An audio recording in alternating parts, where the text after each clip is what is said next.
Te presento a Joe Rogan, el comentarista más famoso de la UFC y el creador del podcast más famoso del mundo. Pero un día Joe Rogan en su podcast decidió hablar mal de su padre y dijo, oye, ¿sabéis qué? Cuando estaba creciendo mi padre era un monstruo. Pero lo que Joe Rogan no esperaba es que esto se convirtiera en una especie de beef de TikTok.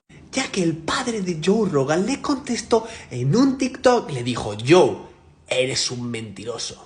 Cuando Joe Rogan tenía 5 años, sus padres se divorciaron y a partir de los 7 años, Joe Rogan no volvió a ver a su padre, ya que se mudó a la otra punta de Estados Unidos para ser policía. Pero de los 0 a los 7 años, Joe creció pensando que su padre era un héroe, ya que era una figura de un tipo duro, que quizá él no era.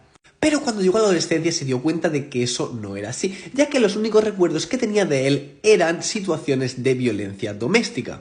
Así que Joe decidió salir en su podcast y hablar de varias historias que recuerda de su padre cuando le pegaba a sus primos y a su madre. Y que cree que por ese tipo de infancia que tuvo es que él se considera a sí mismo una persona violenta. Pero el padre de Joe tuvo 2 hijas gemelas con otra mujer. Así que cuando ellas tenían 19 años y Joe todavía no era famoso, el padre les contó, oye, ¿sabéis qué? Tenéis un hermanastro llamado Joe. Así que ellas se intentaron poner en contacto con él y él dijo, no, odio a mi padre. Y ellas dijeron, ok, pues nada, no te conocemos. Hasta que un día Joe Rogan firmó un contrato de $200 millones con Spotify. Entonces, una de las hermanas y el padre deciden subir un TikTok exigiéndole una disculpa a Joe.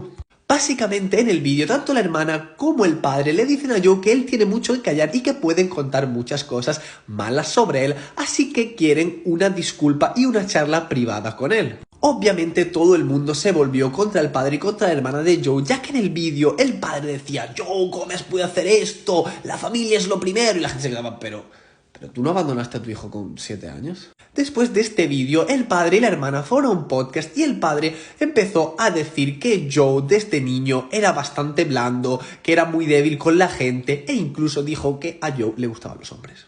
Después de esto, Joe nunca volvió a hablar del tema hasta que en un podcast un invitado que no sabía nada del tema le pregunta, oye, ¿tus padres siguen vivos? Y él dice, creo que mi padre sí, pero no me importa mucho. Y nunca más volvió a hablar de él.